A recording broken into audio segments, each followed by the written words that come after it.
La vie en jeu de Ma Amanda Mai. Préface. Il n'y a pas l'être éveillé et l'être dans l'ignorance. La personne qui se dit éveillée se donne une position. Sri Mahamanda Moi déconcerte. Sa simplicité est déconcertante. Pour elle, il n'y a qu'un, un jeu, où tout a sa place et sa nécessité. Sans doute est-ce la source de certains de ses rires, inextinguibles. Mais comme elle n'est pas à part du jeu, pas spectatrice, elle est le jeu lui-même. Son rire est aussi notre rire, sa liberté, notre liberté. Son nom, Amanda Damoy, toute joie, est aussi notre nom. Se traduit par Amanda, joie, plutôt que félicité ou béatitude, pour ne pas en tenir à la seule connotation spirituelle. Joie, pour nos anciens poètes, était le joyau des infinies facettes. Cette joie, cette puissance pure, irrésistible, comme un fou rire à l'entrée des foules, nous entraîne aujourd'hui. Ma Amanda Moi, comme une feuille au vent, ou comme le vent lui-même, a erré sur la terre-mère des Indes.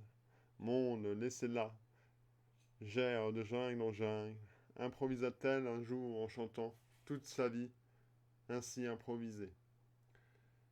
Cette petite fille, souvent à présenter ainsi, est née il y a un siècle dans le village de l'actuel Bangladesh.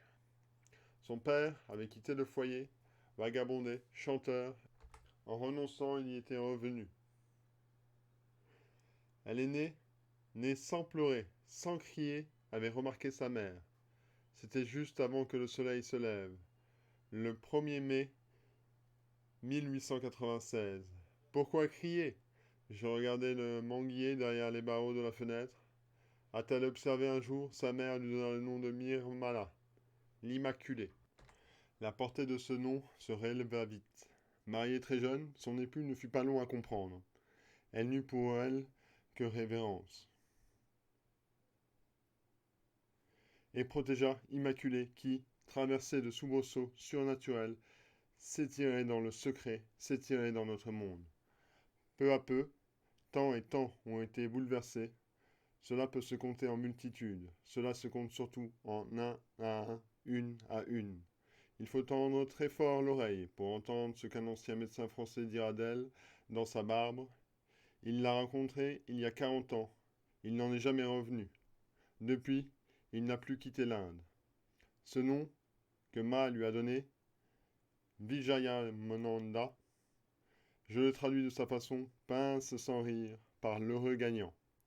De cette rencontre, il a écrit avec retenue. C'était elle qui posait les questions claires, précises, allant droit au cœur des choses, soulevant exactement les points qui me touchaient. Mais ces mots n'étaient qu'un jeu de surface. Durant les 20 minutes, elle m'avait infusé quelque chose qui était destiné à durer longtemps et qui dure toujours.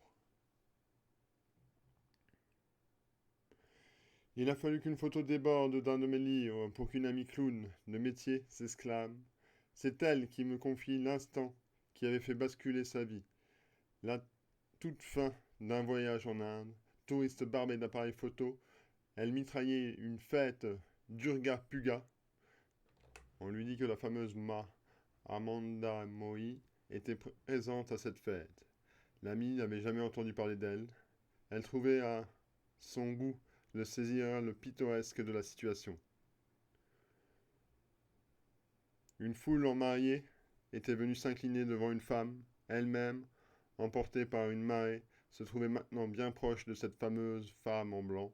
Un regard, un instant se posa sur l'ami. L'ami est tombé à genoux, tête contre terre, sans pouvoir se relever. Il a fallu qu'on le vienne l'enlever pour s'installer dans un endroit moins mouvementé. De retour en France, 6 mois durant, elle m'a dit « Je ne sais plus où je mettais les pieds ». De cet instant, elle n'avait jamais parlé depuis 15 ans. Le trésor est insoutenable. Non, il n'est pas en Inde.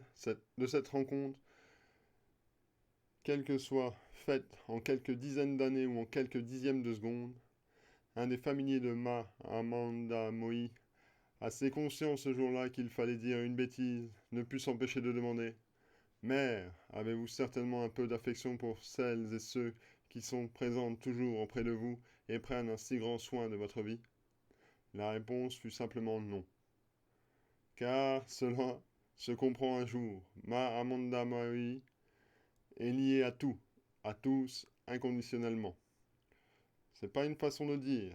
Quelqu'un des propos rassemblés dans ce recueil tente de nous faire réaliser sur bien des modes ce qu'une dévotion soutenue permet d'atteindre. Une grande âme peut le donner d'un seul regard. Du plus léger attouchement, la grâce de Dieu se donne sans rien attendre. Amanda Moi s'est éteinte après la tombée du jour le 27 août 1982. Je crois qu'on pourrait dire tout aussi bien qu'elle a irradié. Une disciple autrichienne, pianiste renommée, qui vient d'Atamada, quand elle se fixa auprès de Amanda Moi, nous lui devons la fidèle relation, presque jour après jour, 30 années durant, de propos et d'événements dont elle a été témoin. Et fit cette remarque. Les derniers temps, vous savez, quand je m'asseyais dans sa chambre, je constatais et ressentais que plus que son cœur s'affaiblissait, plus sa présence devenait forte, et de plus en plus forte. Le 27 août 1982, à la mi-journée, j'étais en arrêt dans la basilique de Brioude, en Auvergne. Je ne parvenais pas à me séparer d'une statue peinte en bois, d'une vierge allongée au visage paisible, porteuse de l'enfant à venir. Amanda Moi était indissociable de cette petite Marie. Était là. Et j'ai compris avec acuité terrible que je ne la reverrais plus jamais physiquement. Après avoir veillé plusieurs heures à la statuette, j'ai quitté l'église à reculons. Je crois, depuis, continuer de marcher à l'envers. L'apparition, continuité, disparition sont simultanées, a-t-elle dit. Ce jour-là, sa disparition était pour moi son apparition.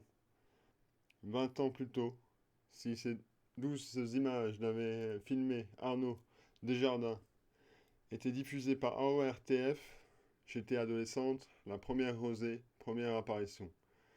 Avec mon épouse, très jeune, nous avons beaucoup regardé Amanda Moi, sans mots. Cela avait au moins cet avantage, d'être tendu vers son silence, ses chants, ses rires ou son regard, ou vers d'autres signes qui, si on les comptait, passeraient pour des magiques. Lors de l'un de nos séjours,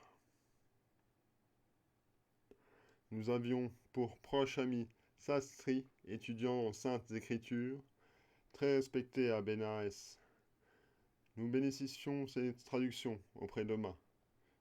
Il suffisait qu'il apparaisse pour qu'après 2 ou 3 interjections échangées entre deux, le rire d'Oma s'éclate irrépressible. Parlait-il de textes sacrés? Le rire se partage au-delà de toute culture. Nous rions aussi sans comprendre, comme nous le regardions, écoutions sans comprendre.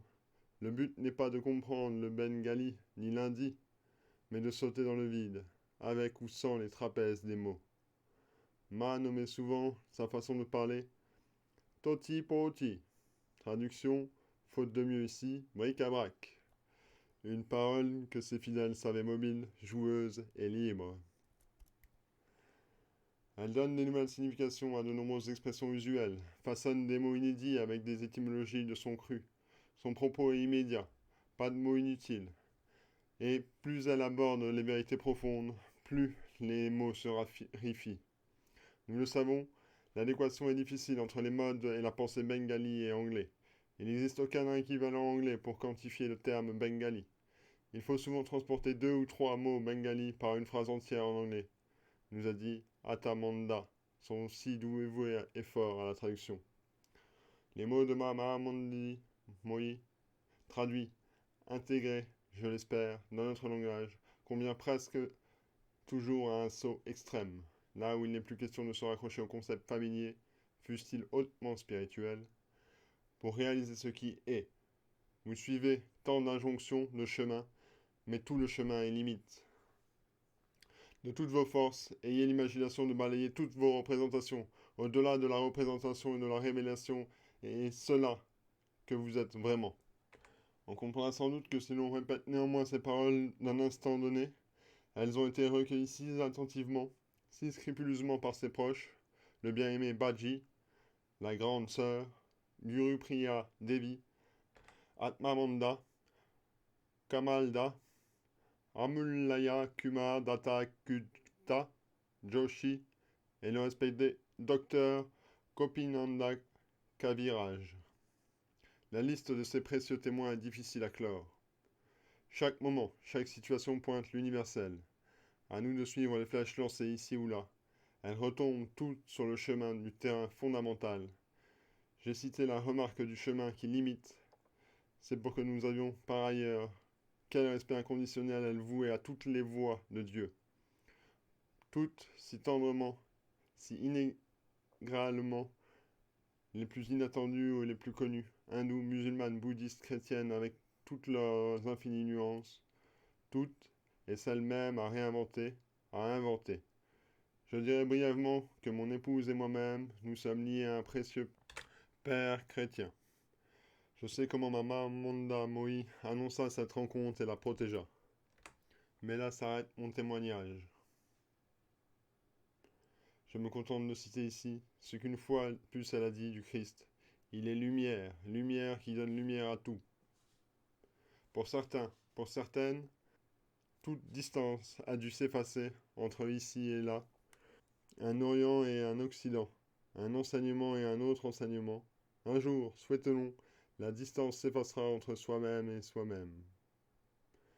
Sire Mahamandi nous dit, vous pouvez m'apprécier ou non, mais moi je ne peux absolument pas me passer de vous. Après, elle éclate de rire. Jean-Claude Mahol, le 16 mars 1995, à la fête de Holi.